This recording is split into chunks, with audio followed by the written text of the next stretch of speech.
Okay, class 9th. Today we are going to start new chapter and that is lines and angles. Okay, so in lines and angles, before going further, we will see some of the things, some of the terms, some of the definitions that you have learned in your lower classes, ताकि हम उससे familiar हो जाएं, उन चीज़ों को अच्छे से समझ लें और हमें कोई कंफ्यूजन ना हो आगे सॉल्व करने में। क्यों? क्योंकि जो भी आपकी नेक्स्ट क्लास में कोई चैप्टर कंटिन्यू होता है तो वो ये सोच के होता है, वो सारा चैप्टर ये सोच के डिजाइन किया जाता है कि प्रीवियस क्लासेस का आपको आता है, तो इसका मतलब बेसिक कॉन्सेप्ट्स जो हैं वो आपको अच्छे से समझ में आते हैं या है आपके कॉन्सेप्ट्स क्लियर हैं, तभी आप इस चैप्टर को अच्छे से कर पाएंगे।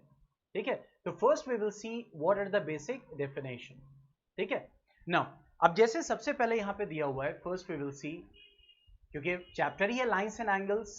ठीक है, तो लाइन सेगमेंट किसको कहते हैं? Line segment is what, line segment is what, a line with to end points, यानी कोई लाइन हो और जिसके दो एंड पॉइंट्स क्लियर हो, जैसे ए और बी, तो ये हमारा क्या हो जाएगा? Line segment. सेगमेंट कहते हैं पार्ट को, तो लाइन सेगमेंट का मतलब क्या हो गया? Part of the line. Clear? तो line segment basically is the line which has two end points. Is that clear? And what is the symbol? So यहां पे वही कह रहा है कि that the line segment A B is denoted by this, यानी अगर मुझे इसी लाइन सेगमेंट को डिनोट करना हो तो मैं ए बी के ऊपर एक लाइन ड्रॉ करूंगा। अगर मान लीजिए मुझे एरो शो करना है, तो एरो क्या होता है? जिसमें एक एंड पॉइंट होता है और दूसरा हेड की तरफ ऐसे पॉइंटेड होता है। ठीक है, दूसरा हेड की तरफ क्या होता है? पॉइंटेड। तो अगर ये मुझे एरो ए बी शो करना होगा तो मैं ए बी लिखूंगा, उसके ऊपर एक एरो बना दूंगा, मतलब मैं एरो की बात कर रहा हूं। Is that clear? ओके, उसके बाद the ray A B is denoted by this and a line is denoted by line, यानी लाइन किसको कहते हैं? तो जाहिर सी बात है लाइन सेगमेंट के दो एंड पॉइंट्स होते हैं। ठीक है, तो लाइन क्या है? It is having what? It is the collection of points which are collinear. ठीक है, यानी कि कई सारे पॉइंट्स एक लाइन में, यानी कि एक एक एक एक डायमेंशन में जब कलेक्ट कर दिए जाते हैं, जैसे मैं सारी कई सारे पॉइंट्स को देखो, मैं छोटे छोटे छोटे छोटे पॉइंट्स को मैं कलेक्ट कर रहा हूं, लेकिन एक डायमेंशन में, एक डायरेक्शन में, तो देखो मुझे अल्टीमेटली क्या मिल गई?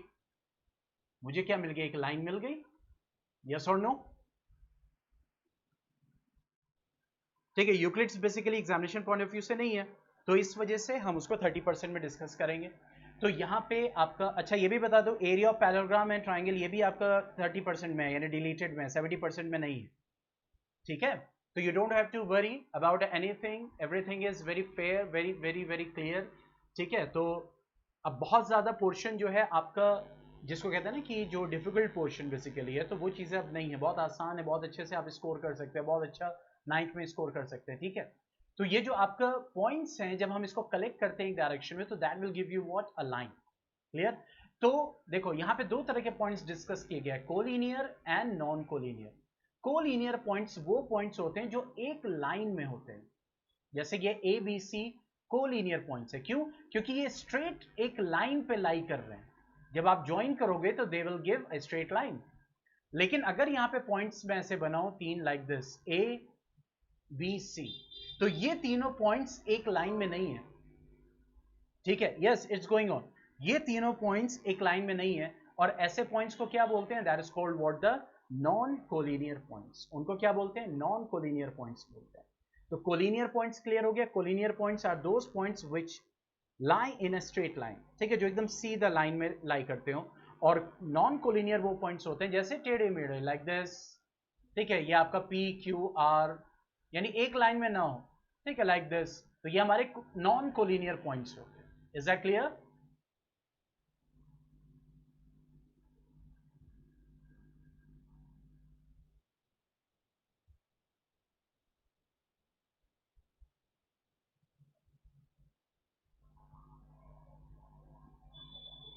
ओके, अब देखिए आगे बढ़ते हैं, and that is what? Yes, ठीक है, दैट इज द एंगल्स।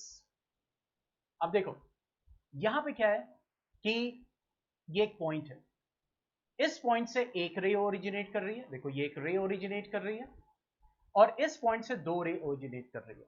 तो बेसिकली एंगल क्या होता है? एंगल क्या होता है? That is a space between the two rays which have a common end point, यानी कि दो रेज, देखो यहां भी दो रेज हैं, इनके बीच ये दो रेज का कॉमन एंड पॉइंट है, तो हम ये कहेंगे ये एरिया, ये जो स्पेस है, दैट इज द एंगल। देखिए ये क्या है? एंगल है। क्लियर? तो ये जो आपकी रेज होती है एंगल की, इनको हम क्या बोलते हैं? आर्म्स। क्या बोलते हैं? Arms. That is called what? The arms. Clear? और ये जो कॉमन एंड पॉइंट होता है, इसको हम क्या बोलते हैं? Vertex. That is called what? The vertex. और प्लूरल क्या होता है? That is called what? The vertices. देखिए vertices plural and vertex singular. Okay तो जब हम बात करते हैं एंगल्स की, तो जैसे यहां पे दिया हुआ है एक्यूट एंगल। एक्यूट एंगल मतलब वो एंगल, यानी कि एक्स, वो एंगल जो 0 डिग्री से बड़ा हो और 90 डिग्री से छोटा हो, ऐसे एंगल को हम क्या बोलते हैं? Acute angle. Right angle is denoted by this sign, यानी अगर कोई एंगल बना हुआ है और वहां पे सिर्फ इतना ये ऐसे बना हुआ है और कुछ नहीं लिखा है, तो अल्टीमेटली इट मींस 90 डिग्री, मतलब वो एक 90 डिग्री एंगल है। क्लियर? तो यहां पे ये जो है क्या है? Right angle. उस एंगल को क्या बोलेंगे? Right angle. जब एंगल का मेजर एकदम एग्जैक्टली 90 डिग्री मेजर का होगा। ठीक है? ऑब्ट्यूस एंगल किसको कहते हैं? वो एंगल जो 90 डिग्री से बड़ा होता है, यानी ग्रेटर देन 90 डिग्री और लेस देन 180 डिग्री। ठीक है? Greater than 90 degree and less than 180 degree, उसको हम क्या बोलते हैं? Obtuse angle. जैसे मैंने लिखा 162 डिग्री, तो ये एंगल 90 डिग्री से बड़ा है लेकिन 180 डिग्री से छोटा है, ये क्या हो गया? Obtuse angle. मैंने लिखा 91 डिग्री, तो ये एंगल 90 डिग्री से बड़ा है और 180 डिग्री से छोटा है, तो ये क्या हो जाएगा? Obtuse angle. पॉइंट क्लियर हुआ?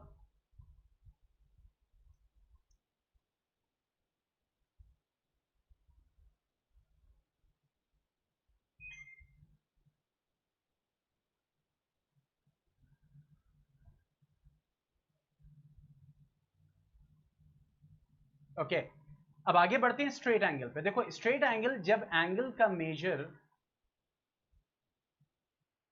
ठीक है, जब एंगल का मेजर क्या हो? 180 डिग्री। 180 डिग्री स्ट्रेट, यानी एक लाइन का, लाइन ऑलवेज स्ट्रेट होगी, एक लाइन का जो एंगल होता है वो क्या होता है? 180 डिग्री होता है, और उसी एंगल को हम क्या बोलते हैं? Straight angle. ठीक है?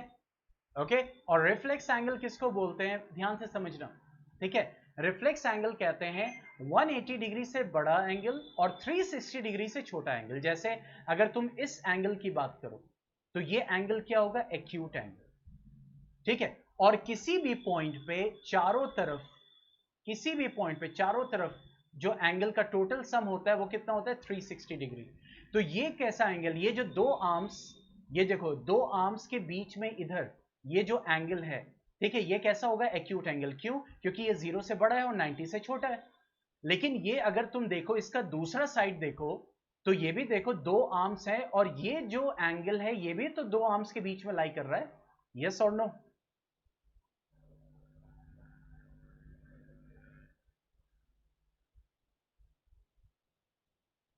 देखो ये वाला, दिस वन। ठीक है? तो इसका मतलब ये भी एक एंगल है।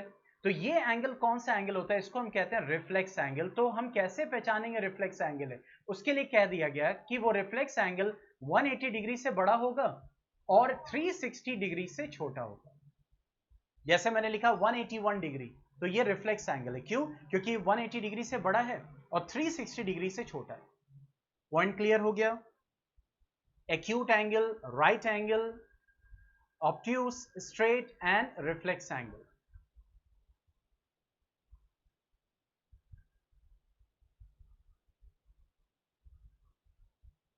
ठीक है? अब हम आगे बढ़ते हैं।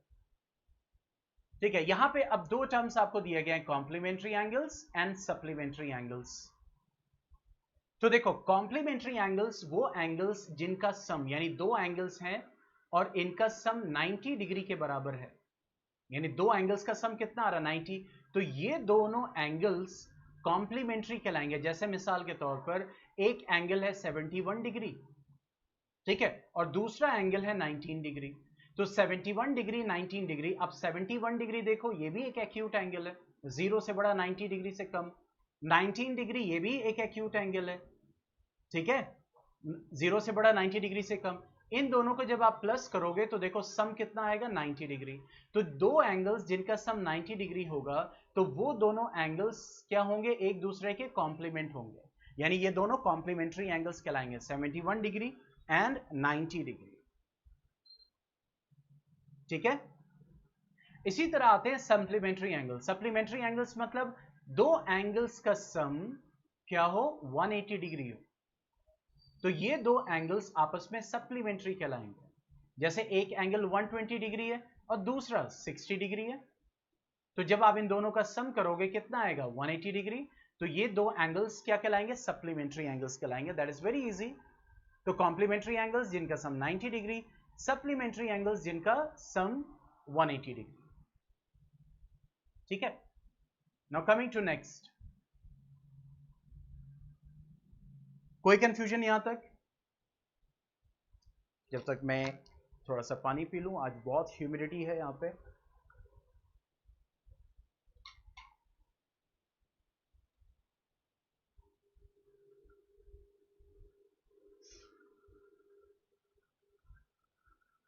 ठीक है, अब आते हैं नेक्स्ट टर्म पे, दैट इज एडजेसेंट। एडजेसेंट कहते हैं बराबर। ठीक है, बराबर में। तो वो एंगल्स, जैसे ये दो एंगल जैसे मैंने यहां पे बनाया, ठीक है, जैसे एक पैरेललोग्राम बनाया, तो अगर हम पैरेललोग्राम के रेस्पेक्ट में देखें तो ये एंगल ए और एंगल बी एडजेसेंट एंगल्स कहलाएंगे, यानी कि बराबर, अगर पैरेललोग्राम के टर्म्स में देख रहे हैं। ठीक है, तो ये दोनों एंगल्स क्या कहलाएंगे, एडजेसेंट कहलाएंगे। इसी तरह यहां पे देखो, ये एक एंगल ए बी डी है, एंगल ए बी डी है, और ये एंगल डी बी सी है, दिस वन। अच्छा, यहां पे देखो ये दो लाइन से डिनोट किया गया है, यहां पे ये सिंगल लाइन से डिनोट किया गया है। ऐसा क्यों, क्या मतलब, क्या रीजन हो सकता है इसके पीछे? इसके पीछे क्या रीजन हो सकता है? एक एंगल दो लाइन से डिनोट किया गया है और एक एंगल एक लाइन से डिनोट किया गया है।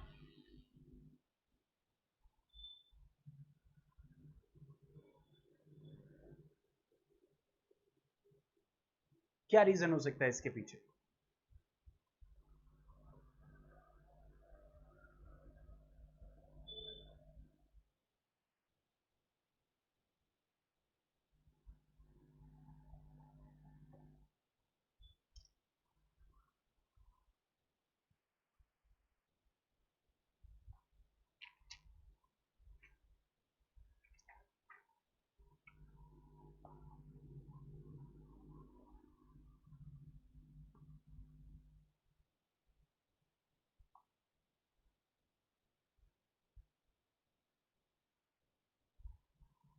यस, आवाज आ रही है मेरी? बताइए क्या रीजन हो सकता है। एक एंगल दो लाइन से डिनोट किया गया, एक लाइन से दूसरा एंगल डिनोट किया गया। क्या डिनोट कर रहा है ये, क्या आपको बता रहा है, क्या आपको सिग्निफाई कर रहा है, क्या आपको मैसेज दे रहा है?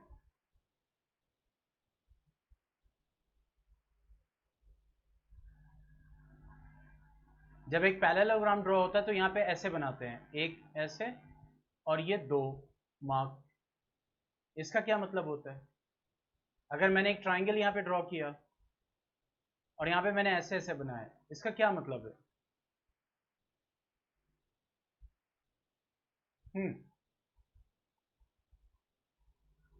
What is the meaning of it?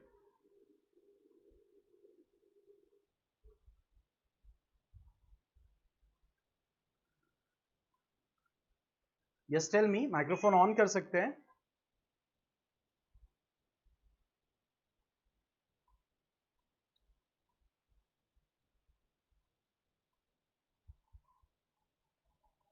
My voice is coming?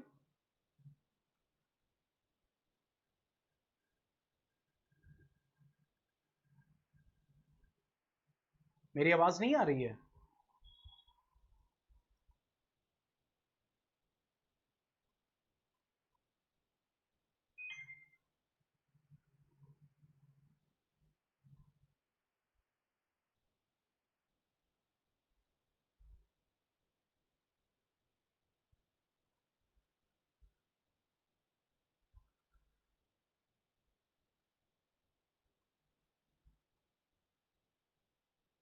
Yes students, are you hearing me? Am I Audible?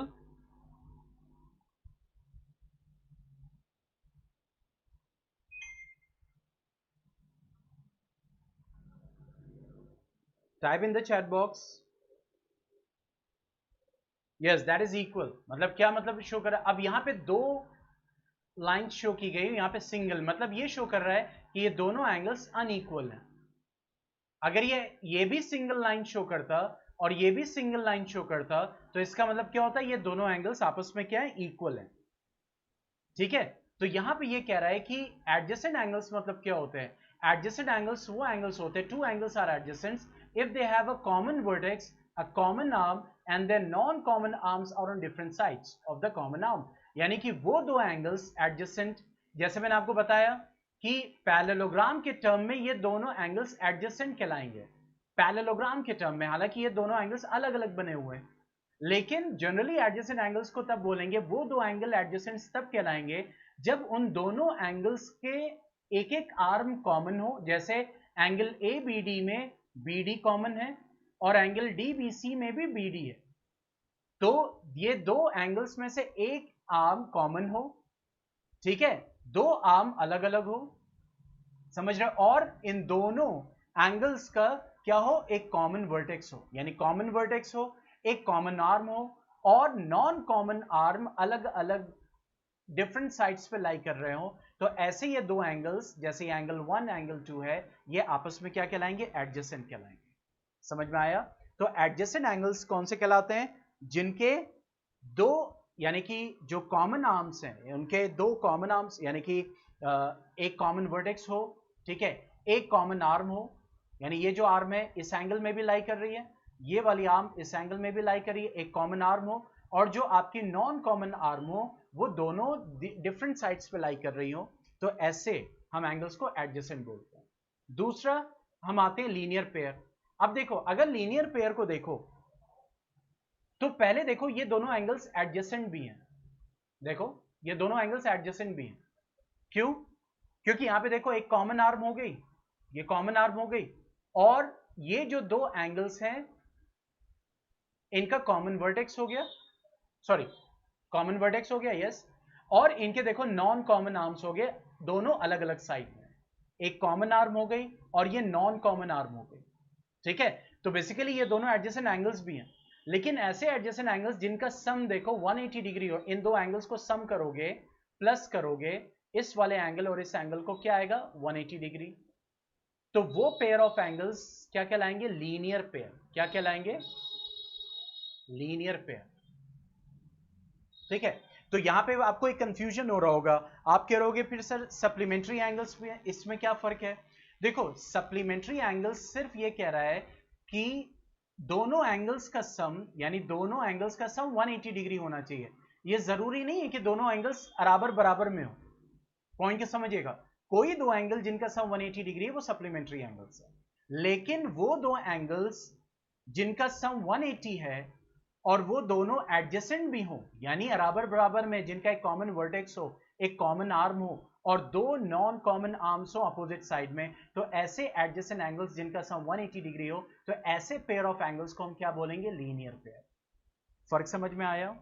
What is the difference between supplementary and linear pair? Linear pair में दोनों angles जो होंगे जिनका सम 180 वो एकदम side by side होंगे, like this. समझ में आया दोनों में डिफरेंस?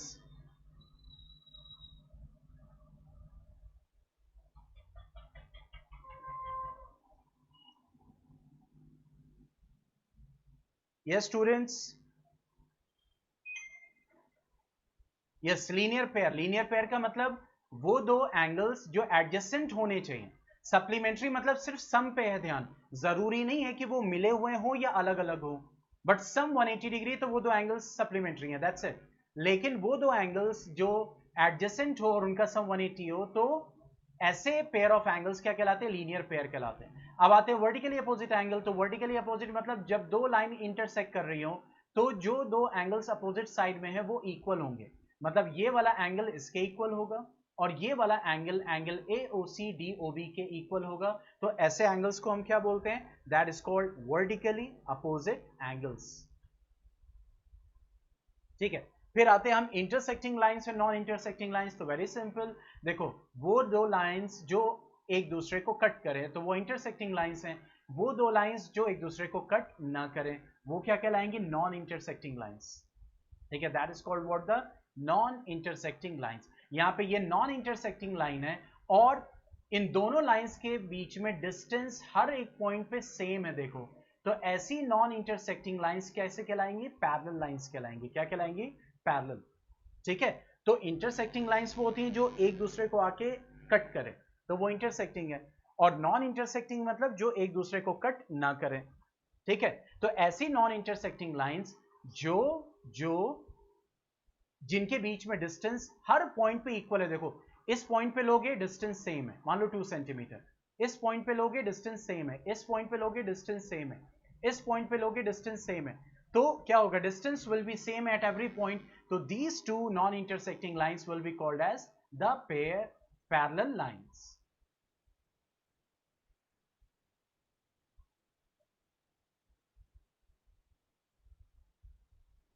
ठीक है, चलो अब आगे बढ़ते हैं।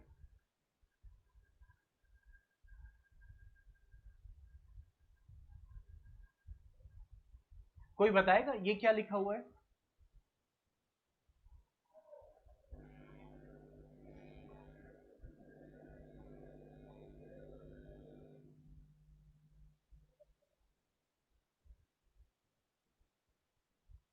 ये क्या लिखा हुआ है सामने ब्लू इंक में?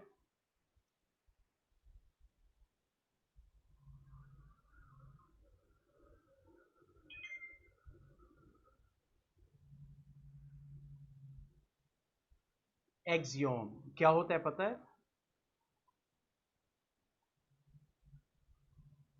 एनीवन?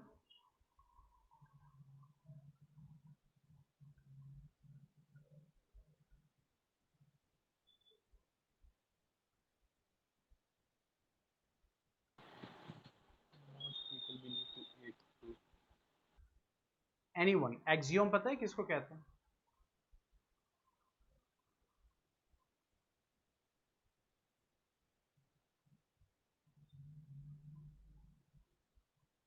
देखो, yes Umar, Riya, everyone, my question is for everyone. सब लोग पहले यस या नो लिखो, कुछ भी लिखो, हाई लिखो, ताकि मुझे पता चले कि कितने स्टूडेंट्स अभी लाइव हैं। डिस्कनेक्टेड तो नहीं हो गए?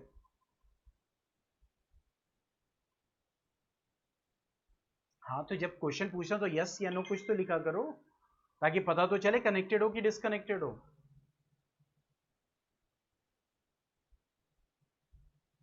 चलो देखो, एक्सियोम ऐसे स्टेटमेंट्स को बोलते हैं जिनको प्रूफ करने की जरूरत नहीं है, मतलब वो यूनिवर्सल ट्रूथ है।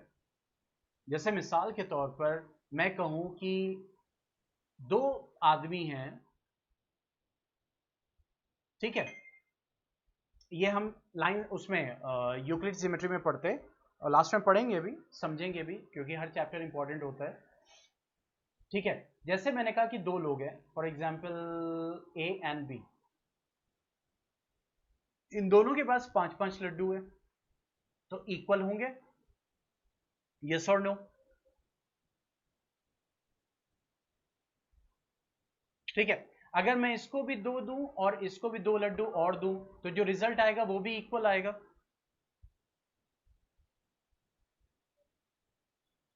सिंपल। तो जब इक्वल में आप इक्वल ऐड करोगे तो रिजल्ट तो इक्वल आएगा ना।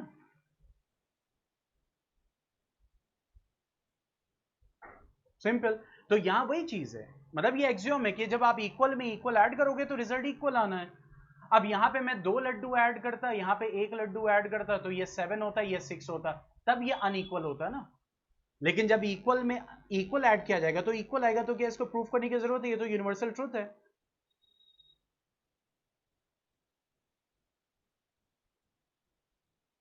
समझ में आया? तो ऐसे स्टेटमेंट जो यूनिवर्सल ट्रूथ होते हैं, मतलब कि वो स्टेटमेंट है तो है, जिसको आप कहते हैं, उनको प्रूफ करने की जरूरत नहीं है, उनको हम क्या बोलते हैं? एक्सियोम कहते हैं।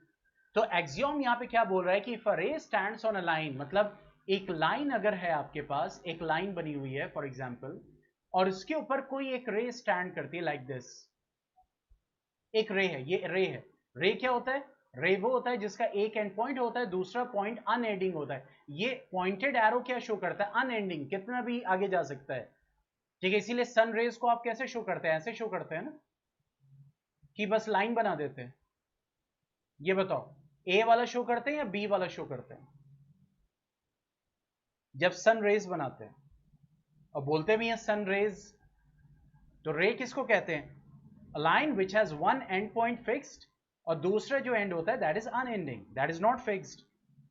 ठीक है, तो उस पर एक रे स्टैंड कर रहा है। तो ये कह रहा है कि अगर एक लाइन पे एक रे स्टैंड कर रहा है तो ये जो दो एडजेसेंट एंगल्स बन के तैयार हुए हैं, इन दोनों का सम 180 डिग्री होगा। मतलब एक स्ट्रेट लाइन पे तो 180 डिग्री होता ही है, जिसको हम स्ट्रेट एंगल बोलते हैं। ये हमने सीखा, यानी स्ट्रेट एंगल बोलते हैं। ठीक है, तो जब एक लाइन पे एक रे स्टैंड होगा तो ये दो एडजेसेंट एंगल्स बन जाएंगे ना, तो दो एडजेसेंट एंगल्स का सम क्या होगा? 180 डिग्री होगा। तो that is a universal truth. ठीक है, मींस अगर हम यहां पे ये बात करें कि एक स्ट्रेट लाइन पे एक नहीं, मैं कह रहा हूं कि कॉमन वर्टेक्स के पे कई सारे रेज आप बना दो, यानी एक ये लाइन है और ये सारे रेज बना दिए आपने। ठीक है, मान लो कि एक पिज्जा है, इस पिज्जा के दो टुकड़े करो तुम, तो इन दोनों टुकड़ों का सम क्या आएगा?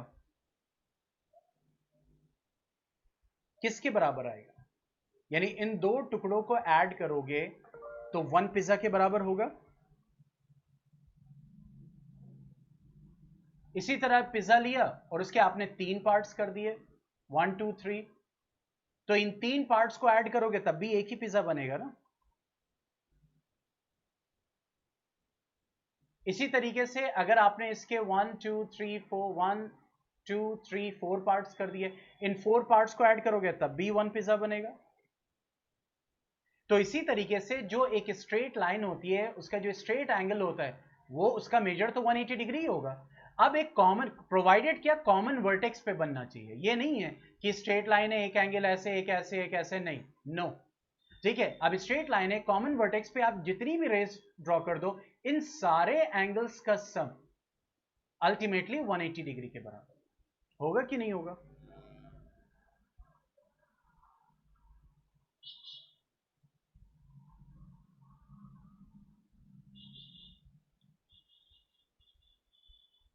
यस और नो? यस। ठीक है, तो यहां पे वही कह रहा है कि अगर एक स्ट्रेट लाइन है, अगर एक स्ट्रेट लाइन है और उस पर एक रे स्टैंड कर रही है तो ऑब्वियसली दो एडजेसेंट एंगल बन गए, ये एडजेसेंट एंगल्स है, तो इनका सम, यानी मान लीजिए एंगल एक्स और ये वाई है, तो ये लीनियर पेयर हो जाएंगे और इनका सम क्या होगा? 180 डिग्री के बराबर होगा। ये आपका एक्सियोम 6.1 बोल रहा है। नेक्स्ट क्या बोल रहा है? एक्सियोम 6.2।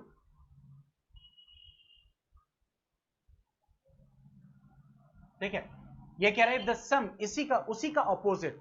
वहां पे क्या बोल रहा था कि अगर एक स्ट्रेट लाइन पे एक रे फॉल करेगी तो दोनों एंगल का सम क्या हो जाएगा? 180 डिग्री। यहां पे उसी का ऑपोजिट वाइस वर्सा बोल रहा है, if the sum of two adjacent angle 180, यानी अगर दो एडजेसेंट एंगल का सम 180 होगा तो वो क्या होगी? स्ट्रेट लाइन हो। यानी एक्सियम 6.1 क्या बोल रहा था कि लाइन अगर स्ट्रेट है, लाइन अगर क्या है? स्ट्रेट है, तो उस पे जो एंगल्स हैं उनका सम 180 डिग्री होगा। ये बोल रहा था एक्सियम 6.1 पहले वाला। 6.2 क्या बोल रहा है कि अगर एंगल्स का सम 180 डिग्री है तो वो लाइन कैसी है? स्ट्रेट है। वो लाइन कैसी है? स्ट्रेट है। पॉइंट समझ में आ गया? ठीक है, तो एक्सियम 6.1 क्या बोलता है कि अगर दो एंगल्स अगर लाइन स्ट्रेट है और उस पर एक रे फॉल कर रही है तो दो एंगल्स का सम 180 डिग्री होगा। और एक्सियम 6.2 इसी का ऑपोजिट कहता है कि अगर दो एंगल्स का सम 180 डिग्री है तो लाइन क्या होगी? स्ट्रेट होगी। ठीक है, अब आते हैं हम थ्योरम 6.1 पे। थ्योरम क्या होते हैं? विच आर प्रूवन स्टेटमेंट, यानी थ्योरम क्या होते हैं? Proven statement. इनको प्रूव किया जाता है, जो अर्लियर प्रूवन स्टेटमेंट होते हैं उनको यूज करके जो हम प्रूव करते हैं, that is called what? The theorem. तो थ्योरम 6.1 क्या बोलता है कि इफ टू लाइंस इंटरसेक्ट,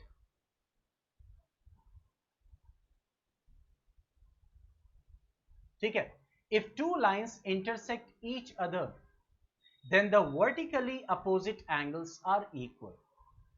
तो थ्योरम 6.1 हमारा बोलता है, let us come to the board now, क्योंकि इसका प्रूफ हमें देखना है।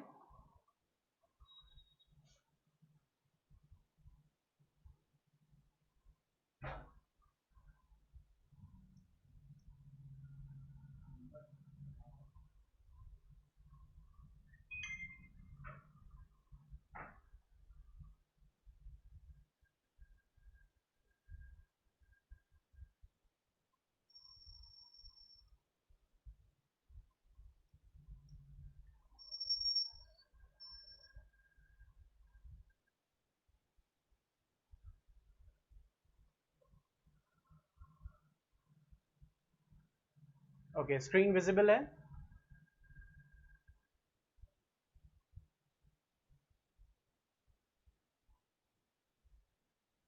ठीक है, so we have to prove the theorem. So what is given? Two intersecting lines. तो पहले हम लाइन बना देते हैं। एक लाइन ये है, ठीक है, और एक लाइन ये है, for example like this.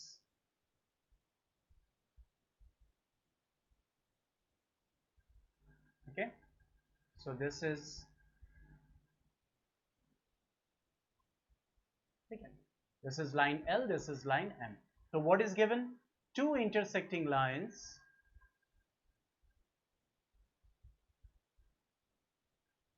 L and M. L and M. Okay. Now what we have to prove?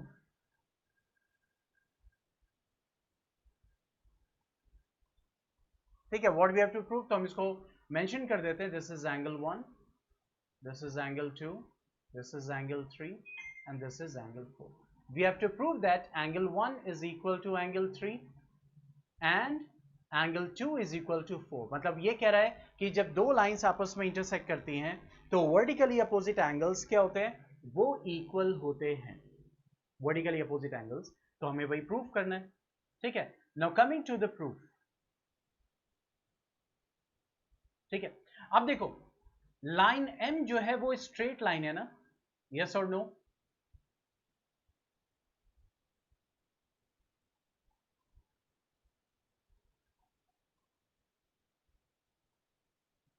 ठीक है, तो यहां पे लिखेंगे since line M is a straight line,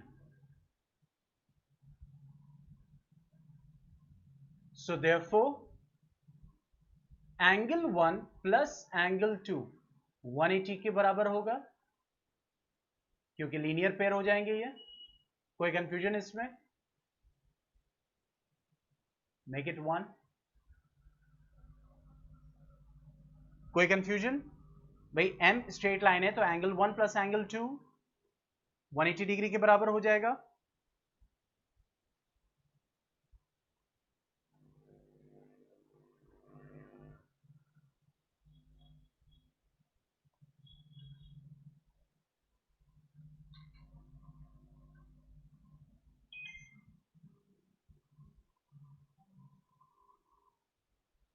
okay, इसी तरीके से सिंस, अब ये लाइन L देखो, since line L is a straight line,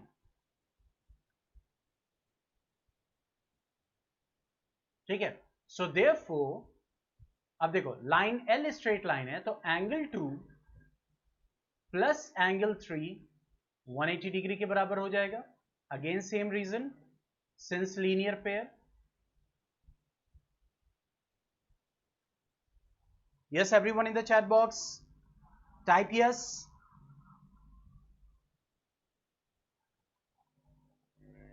We will make it second.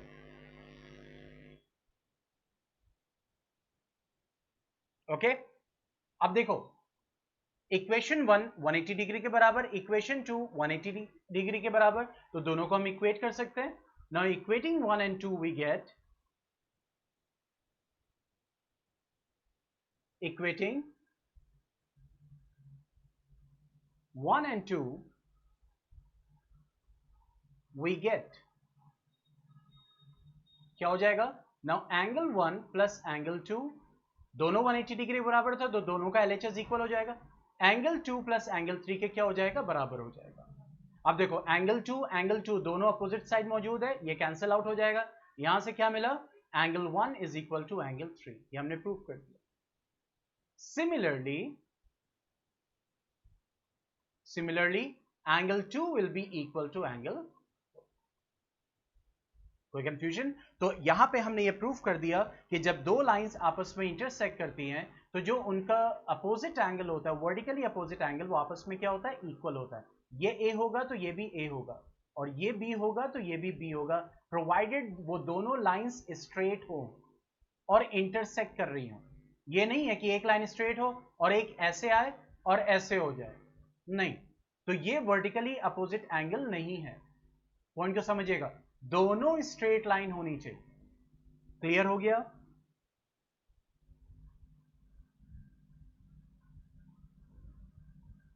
तो यहां पे हमने प्रूफ कर दिया कि जब वर्टिकली अपोजिट एंगल्स होंगे तो फिर क्या होगा कि that will be what having the equal angles, vertically opposite angles क्या होंगे, वो इक्वल होंगे। ठीक है, चलिए अब आगे बढ़ते हैं एग्जाम्पल 1 पे।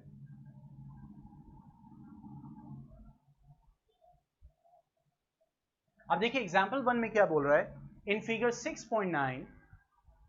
अच्छा, जब भी हम पढ़े मैथमेटिक्स तो एनसीईआरटी बुक आपके सामने होनी चाहिए, ताकि जब हम बोर्ड्स को चेंज करें, क्वेश्चन आपके सामने से स्क्रीन से हटे तो आप घर पे बैठे बैठे वहां पे देख रहे हो उस क्वेश्चन को, समझ रहे हैं? तो क्योंकि जब एक्सप्लेन करेंगे कोई चीज क्वेश्चन में से या क्वेश्चन से डेटा निकालना होगा तो मैं डायरेक्ट निकाल लूंगा। ओके, तो यहां पे क्या बोल रहा है, in figure 6.9 this figure, lines PQ and RS intersect each other at point O, यानी PQ और RS पॉइंट O पे इंटरसेक्ट कर रहे हैं, इस पॉइंट पे इंटरसेक्ट कर रहे हैं। इफ एंगल POR, ये वाला angle, this one is to angle ROQ, ये वाला, ठीक है। ये कह रहा है कि इन दो एंगल्स का रेशियो अगर 5:7 है, ठीक है, यानी angle POR is to angle ROQ क्या है, 5:7 है, तो फिर कह रहा है कि सारे एंगल्स आप निकालिए। ठीक है, what we have to find, we have to find all the angles. तो come to the board now.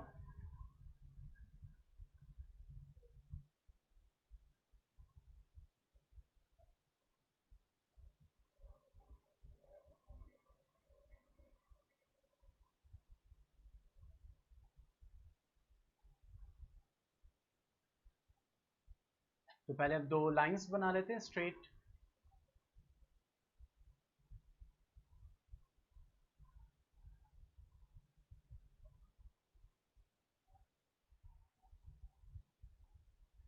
ठीक है, और हमारे पास क्या था, there was PQ and RS, PQ and RS, ठीक है, और इंटरसेक्टिंग पॉइंट ये था, दैट इज O।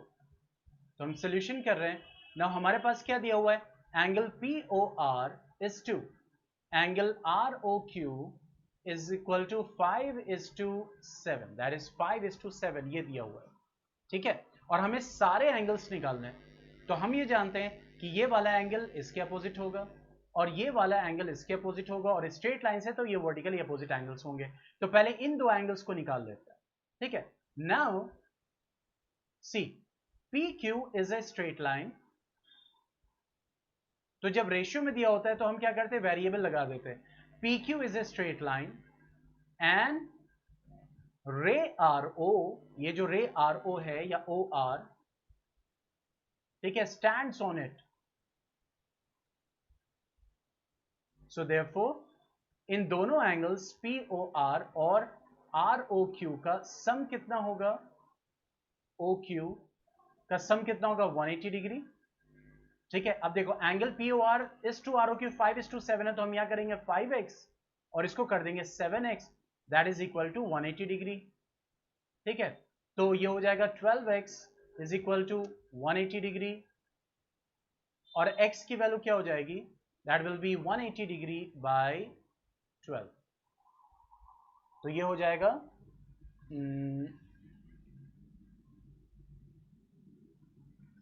15, तो x की वैल्यू कितनी हो गई? 15 degree.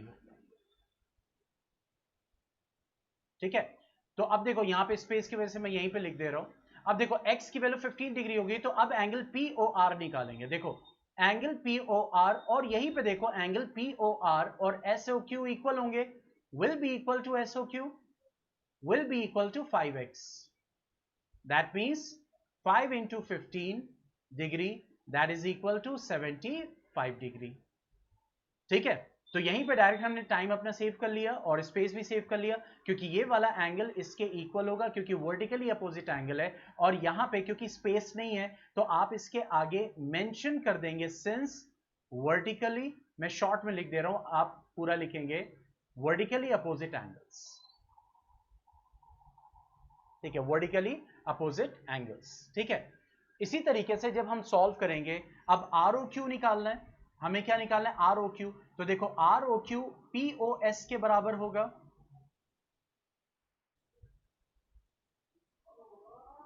Angle R O Q will be equal to angle P O S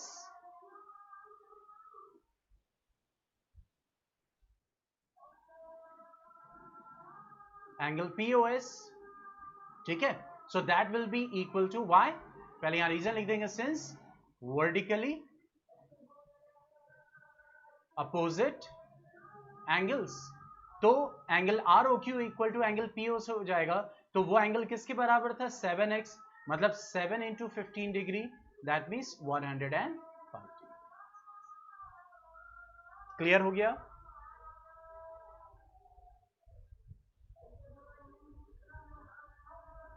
समझ में आ गया?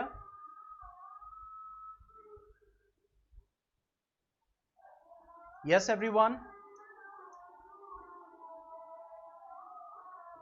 ठीक है।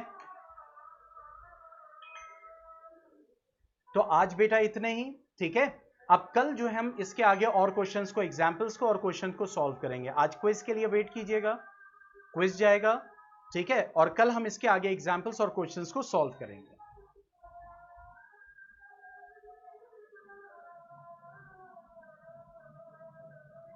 ओके,